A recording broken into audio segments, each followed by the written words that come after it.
So far, we've seen how the budget affects construction plans and city government, but at the higher ed level, state schools and colleges don't have enough money to give financial aid or set a tuition rate. We're about a month out from school, and some students are very worried. This was the most recent email that we've gotten. An email telling Mike White he may not have any money for his senior year at SUNY Plattsburgh. They can't give me my financial aid. They can't give me a statement yet. They can't give me my tuition yet. That's because the New York State Senate cannot agree on a budget, which is almost 4 months overdue. White thought the email was a joke, but quickly found out it was no laughing matter. Some people depend on this money to even go to school. Now White's senior class plans are in doubt. It's affecting what I will do for my winter classes, if I'm going to take a winter class or not, and it's going to affect what I will do my spring semester. It's very difficult to make decisions moving forward. John Hamburger is SUNY Plattsburgh's Vice President of Administration. He discussed the issue with colleagues Wednesday. Hamburger says the school has most of its money. It's just missing the $12 million from the state, which nearly affects half the student population. Our plan is we're being very conservative. A plan that includes keeping as much faculty as possible and utilizing the early retirement program. If and when a budget passes, Hamburger says they will be ready. He just hopes it's sooner than later. We're not asking for more money. We're not whining. We're just saying, make a decision. Because I have one more year left, and I kind of want to get through, with some feeling of certainty. Hamburger says despite the uncertainty, his department's morale remains high, and he is confident the budget will pass before the school year. In the newsroom, Brandon Hudson, Fox 44 Local News.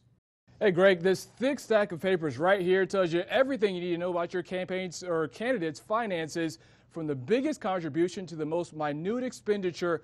Each of them hopes that monetary success translates into political success. Outside, the Vermont Secretary of State's office in Montpelier was calm, but inside, it was very busy. Representatives from all the state's political races rushed to turn in their finance reports before Thursday's deadline. The Secretary of State's staff spent most of the afternoon on their feet putting together documents, including these.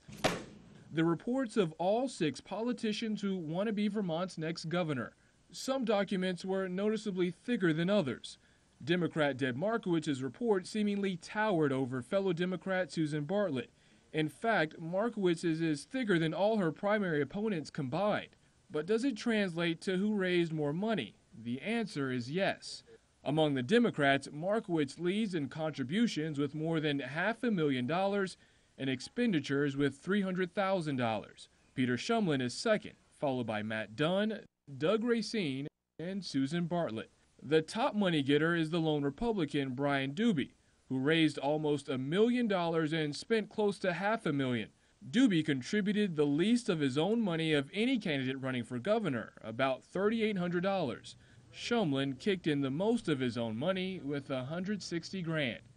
And the governor's candidates have about a month left of campaigning. The primary election is August 24th. Live in the newsroom, Brandon Hudson, Fox 44 Local News.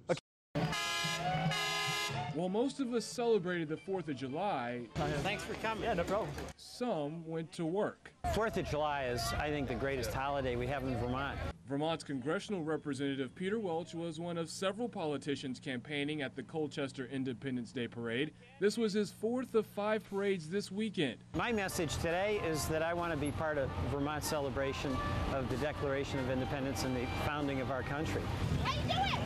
Candidates for state governors seized the moment too. State Senator Susan Bartlett greeted folks along the route, and representatives from fellow Democratic State Senator Peter Shumlin were there as well. Justice a man.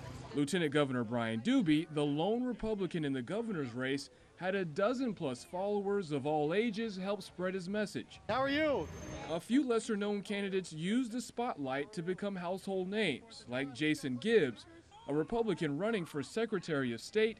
We need a new voice in Washington. And Joe Henry, an independent who has U.S. Senate aspirations. Republican State Senator Phil Scott says after going to 7 different parades this holiday, he's confident about his chances to become your next lieutenant governor. It's heartwarming when you get the applause and people are yelling, go Phil, go. Later. Brian Stone is ending what he describes as a successful Saturday at the Garden of Eden Cafe in Williston, Vermont.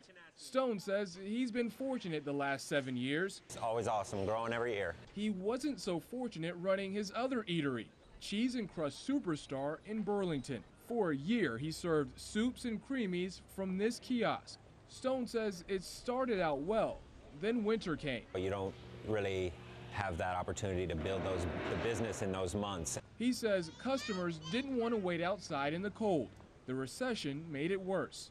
Now he's hoping to regain part of his $25,000 investment. Just hoping to be able to sublet. He's not the only one trying to sell space on one of Burlington's busiest shopping spots. We walked 2 blocks of Church Street between Pearl and Bank and found 1, 2, 3, 4, 5 spaces. Marketplace Director Ron Redmond says some property owners are slashing rent rates to attract tenants. If you can get a good enough rent, then that'll work. Storefronts like Smoke Jacks have been empty longer than others, but there is hope for better business, and it's located right across the street. I think opening in a slow time is the best time. Skyburger's owner Sky Kinney says feedback the last 2 months has been great. He's excited to build on the success.